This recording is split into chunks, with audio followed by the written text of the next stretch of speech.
Hi, I'm Dr. Pati Vitt. I'm a scientist at the Chicago Botanic Garden. I'm Beth Nielsen with Nielsen-Massey Vanillas. And we're celebrating our annual orchid show. This year, the theme for the orchid show kind of centers around vanilla. Vanilla is one of the genera in the orchid family, which is the largest plant family in the world with about 24,000 species. And it is in itself so complex. I mean, one single vanilla bean has between 250 to 300 different flavor components. That's really a lot. So incredibly complex just with that one little single bean.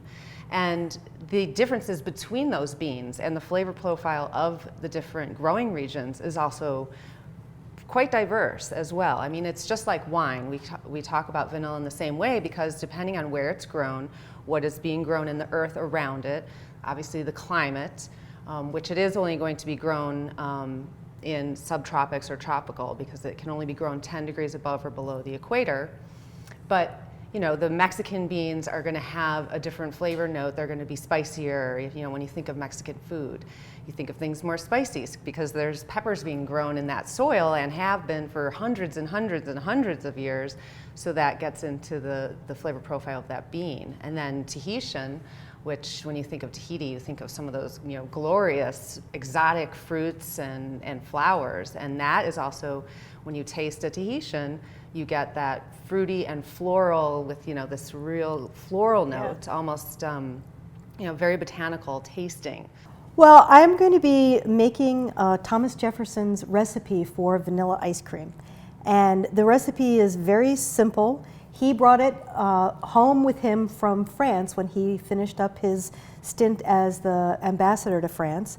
And it's a very simple recipe, just a few ingredients, but it's, I think, the perfect foil for highlighting the different flavor profiles of your vanilla beans. Well, yeah, I see you have the 3 different ones, and you're going to be making 3 different ice creams.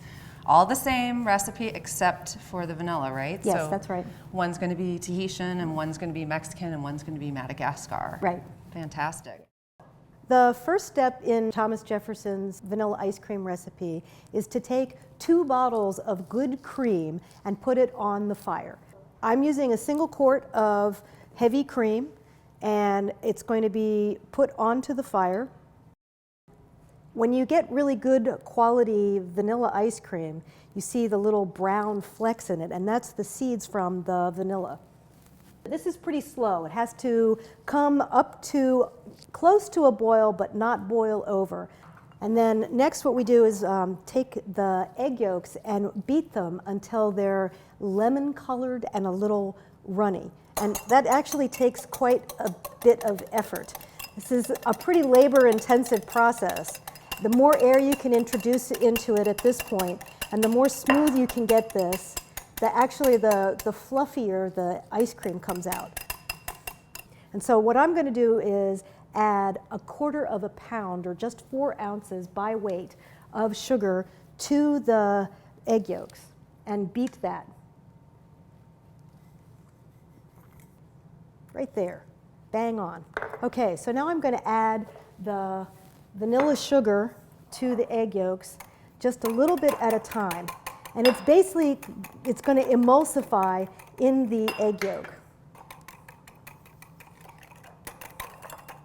At this point, the cream has heated to just below boiling. So it's nicely scalded.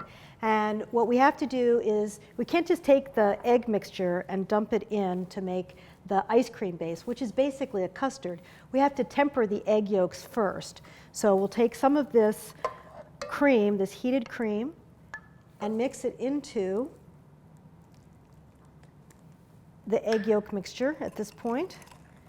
And now I'm going to give this a good stir and add the custard, the egg yolk into this to make the custard. It really is a custard. It's a very loose custard. All right, and now we're going to bring this back up to heat, stirring, you know, not constantly but consistently, I guess. If you don't pay enough attention to it, the heavy fat molecules can kind of come out of solution in the cream. That's not really that much of a problem because when you churn it in the ice cream maker, it kind of gets reincorporated.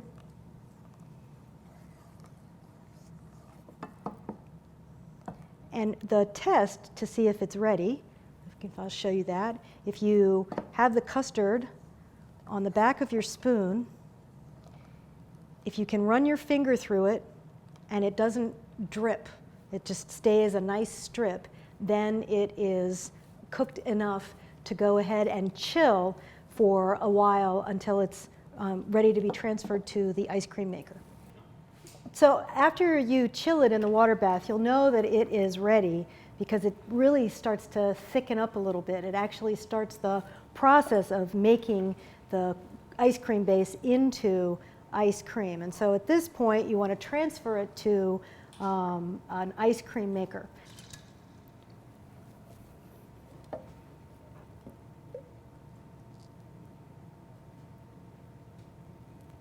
And then you just put the top on. This is my favorite part because I don't have to do any more work. I put the top on, I plug it in, I turn it on, and I'm done. I hope you've enjoyed learning how to make Thomas Jefferson's vanilla ice cream. And just bear in mind that it all began with an orchid. I'm Beth Nielsen with Nielsen-Massey Vanillas. I'm Heinz with 3 Tarts Bakery and Cafe. I'm Paula Haney with Hoosier Mama Pie Company. Well, welcome, ladies, and thank you for coming. And I know it was a very, very difficult thing to decide to do is, come taste ice cream with me. Easiest decision I made all week. So what we have in front of us is Patti earlier made some ice cream from a very old recipe from Thomas Jefferson. And he brought the recipe over to the United States. So we're trying this very old recipe, and she has done it 3 different ways. So she made the ice cream exactly the same. The only thing, and it was, she used cream, eggs, sugar, and vanilla. So the only difference between these 3, and I don't know which is which will be part of our challenge, is that one is Madagascar, one is Tahitian, and one is Mexican. So we're tasting the differences in the flavor profiles of those 3 different vanillas. It's very mild, but I love the texture. Super creamy. I think it's non-fat too. No, I don't think so. Great. Oh my gosh. Oh my gosh. Yep, you were right. Mexican. Oh no. So Madagascar is bourbon. and then the Tahitian is the last And one. Tahitian. Oh. I need to start getting Mexican vanilla. And I was getting the spice note on the Madagascar. Yeah. I do get kind of that caramely, buttery. I was convinced this was the middle one was the Mexican flavor. one. The creaminess that Madagascar typically has, yeah. Well, thank you so much. Well, that was yummy. You're not taking this away, right? No, yeah. Feel free to finish that. Feel free.